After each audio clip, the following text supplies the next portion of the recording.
Friends, happy morning. ഞാൻ നിങ്ങളുടെ സ്വന്തം ജീന. മഞ്ഞുപോലൊരു ഫാമിലി വ്ളോഗ്സിന്റെ പുതിയൊരു വീഡിയോയിലേക്ക് എല്ലാവർക്കും സ്വാഗതം. കൊച്ചിയിലെ ജൂതത്തെരുവാണ് നിങ്ങൾ കാണാൻ പോകുന്നത്. വായോ.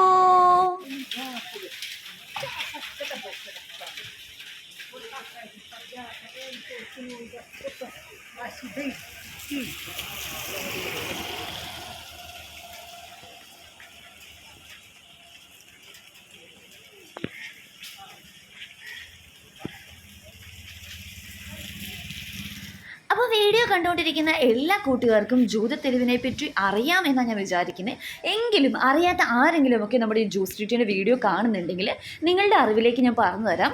മട്ടാഞ്ചേരി കൊട്ടാരത്തിനും ജൂതപ്പള്ളിക്കും ഇടയിലുള്ള ചെറിയ തെരുവാണ് ജൂതത്തെരുവ് എന്നറിയപ്പെടുന്നത്. പൗരാണികമായ ഒരുപാട് വസ്തുക്കളുടെ കടകളാണ് നമുക്ക് ഈ ചുറ്റും കാണാൻ പറ്റുന്നത് കേട്ടോ. അപ്പം ഇത്തരം വസ്തുക്കൾ കാണാൻ കൗതുകമുള്ളവരൊക്കെ ഇവിടെ എത്താറുണ്ട്. നമ്മൾ കാണുമ്പോൾ ഒരുപാട് പലതരത്തിലുള്ള ഷോപ്പുകൾ നമുക്ക് അവിടെ കാണാൻ പറ്റും. വലിയ ഓട്ടുപാത്രങ്ങളൊക്കെയുള്ള ഷോപ്പുകളാണ് ആദ്യം നമ്മുടെ കണ്ണിൽ പെടുകയെങ്കിലും ഓരോ കടയിലും സുന്ദരവും വിചിത്രവുമായ ഒരുപാട് പുരാവസ്തുക്കൾ നമുക്ക് കാണാൻ പറ്റും കേട്ടോ. അപ്പം ഒരുപാട് എൻ്റെ ഫോറിനേഴ്സ് ആയിക്കോട്ടെ, മലയാളീസ് ആയിക്കോട്ടെ, എല്ലാവരും വന്ന് അവിടെ സന്ദർശിച്ച് പോവാറുണ്ട് കേട്ടോ. അപ്പം ചരിത്രത്തിൻ്റെ ഓർമ്മകൾ ഉറങ്ങിക്കിടക്കുന്ന ഇത്തരം സ്ഥലങ്ങളൊക്കെ നമ്മുടെ ലൈഫിൽ എപ്പോഴെങ്കിലും ഒക്കെ ഒന്ന് പോയി കാണേണ്ടതാണ് സുഹൃത്തുക്കളെ. അപ്പം നമുക്ക് ജൂസ് സ്ട്രീറ്റ് മൊത്തമായിട്ട് കവർ ചെയ്യാൻ പറ്റിയിട്ടില്ല, എന്നാലും കുറച്ചൊക്കെ ഞാൻ നിങ്ങളെ കാണിക്കാനായിട്ട് നമ്മൾ കവർ ചെയ്തിട്ടുണ്ട് കേട്ടോ. അപ്പം ഞാനും അനീഷേട്ടനും കുഞ്ഞുമിനിയും ഒക്കെ ഇങ്ങനെ കണ്ട് പോവുമായിരുന്നു. പറ്റുന്നതൊക്കെ നമ്മൾ ഈ വീഡിയോയിൽ ക്യാപ്ചർ ചെയ്തിട്ടുണ്ട്. അപ്പം നിങ്ങൾ കാണുക. എപ്പോഴെങ്കിലുമൊക്കെ മട്ടാഞ്ചേരിക്കൊക്കെ വരുവാണെങ്കിൽ തീർച്ചയായിട്ടും നിങ്ങൾ ഈ സ്ട്രീറ്റ് വിസിറ്റ് ചെയ്യണം കേട്ടോ. നമ്മൾ ആക്ച്വലി ചെന്ന സമയത്ത് അത്യാവശ്യം മഴയുണ്ടായിരുന്നു കേട്ടോ.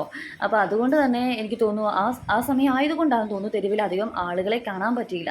എങ്കിലും നമ്മൾ ചില ഷോപ്പുകളൊക്കെ നോക്കുമ്പോൾ ഷോപ്പുകളുടെ ഉള്ളിലായിട്ടും അവിടെയും ഇവിടെയൊക്കെ ആയിട്ട് ഒരുപാട് ആളുകൾ ഉണ്ടായിരുന്നു. മഴയായതുകൊണ്ടായിരിക്കാം ഒരു പക്ഷേ തെരുവിൽ അധികം ആളുകളെ കാണാൻ സാധിക്കാഞ്ഞെന്ന് ഞങ്ങൾ കരുതുകയാണ്.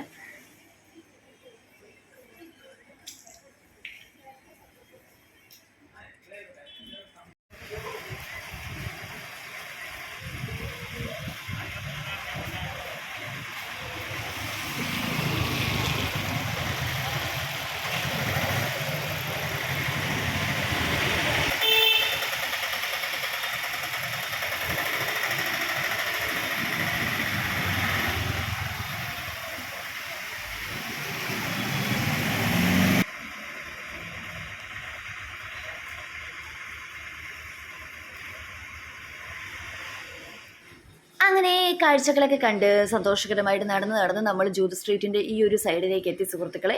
വളരെ വർണ്ണാഭമായ എന്താ പറയുക, വളരെ കളർഫുള്ളായിട്ടുള്ളൊരു സ്ട്രീറ്റ് തന്നെയാണ് കേട്ടോ. നിങ്ങൾ ഈ കാണുന്നത് പോലെയൊക്കെ തന്നെ നല്ല രസമുണ്ട് കാണാനായിട്ട്. അപ്പോൾ എപ്പോഴെങ്കിലും നിങ്ങൾ ഈ ഒരു മട്ടാഞ്ചേരി സൈഡിലൂടെ പാസ് ചെയ്ത് പോയിട്ടുണ്ടെങ്കിൽ ജൂസ് സ്ട്രീറ്റ് ഒരിക്കലും മിസ് ചെയ്യരുത്. ഈ വീഡിയോ തന്നെ ആക്ച്വലി ഞാൻ എടുത്തിട്ട് കുറച്ച് നാളുകളായി സുഹൃത്തുക്കളെ. നമ്മൾ മുമ്പ് മട്ടാഞ്ചേരി വന്ന ഒരു വീഡിയോ നമ്മുടെ ചാനലിൽ ഇട്ടിട്ടുണ്ടായിരുന്നില്ലേ? അത് കണ്ടവരുണ്ടെങ്കിൽ തീർച്ചയായിട്ടും ആ ഒരു അഭിപ്രായം ഇവിടെ കമൻറ്റ് ചെയ്യണം. കാണാത്തവരുണ്ടെങ്കിൽ ഇപ്പോൾ തന്നെ ഓടിപ്പോയി കമൻറ്റ് ചെയ്യണം. അപ്പോൾ കണ്ടിട്ട് കമൻറ്റ് ചെയ്യണം കേട്ടോ. അപ്പോൾ എന്താ പറയുകയെന്ന് വെച്ചാൽ നമ്മൾ ഓരോ തവണ പുറത്ത് പോകുമ്പോഴും നിങ്ങളെ കാണിക്കാനായിട്ട് എന്തെങ്കിലുമൊക്കെ വീഡിയോസ് എടുത്ത് വെക്കാൻ ശ്രമിക്കാറുണ്ട്. പക്ഷേ സമയപരിമിതി കുറവുകൾ മൂലം നമ്മൾ പിന്നീടാണ് അത് അപ്ലോഡ് ചെയ്യാറുള്ളത്. ഇത് തന്നെ നിങ്ങളുടെ റിക്വസ്റ്റ് പ്രകാരമാണ്. നിങ്ങൾ എപ്പോഴും നമ്മളോട് പറയാറുണ്ടായിരുന്നു, ജീന ഇടുക്കിയിലായിരുന്നു, ഇപ്പോൾ ട്രാവൽ വ്ളോഗ്സ് ചെയ്യുന്നുണ്ടല്ലോ, ഇപ്പോൾ കാണുന്നില്ലല്ലോ, അപ്പോൾ ഇനിയും ചെയ്യണം എന്നൊക്കെ പറഞ്ഞ പ്രകാരമാണ് നമ്മൾ ചെയ്യുന്നത് കേട്ടോ. മാക്സിമം നമ്മുടെ സാഹചര്യങ്ങൾക്ക് പറ്റുന്ന രീതിയിൽ നമ്മൾ ചെയ്യാൻ ശ്രമിക്കും. പക്ഷേ നിങ്ങൾ എന്താ ചെയ്യുക, നിങ്ങളുടെ ഓരോ സപ്പോർട്ടും പ്രോത്സാഹനവും നമുക്ക് ആവശ്യമാണ്. നിങ്ങളുടെ അഭിപ്രായങ്ങൾക്കനുസരിച്ചിട്ടാണ് നമുക്ക് മുമ്പോട്ട് പോകാൻ പറ്റുക. നമ്മൾ അവിടെ ഒരു സിനഗോഗ് കണ്ടു സുഹൃത്തുക്കളെ. പക്ഷേ നിർഭാഗ്യവശാൽ സമയം കഴിഞ്ഞു പോയതുകൊണ്ട് നമുക്ക് അതിൻ്റെ അകത്ത് കയറി കാണാൻ പറ്റിയില്ല. അപ്പോൾ അടുത്ത വ്ളോഗുമായിട്ട് കാണുമ്പോഴേക്കും bye bye. Thanks for watching.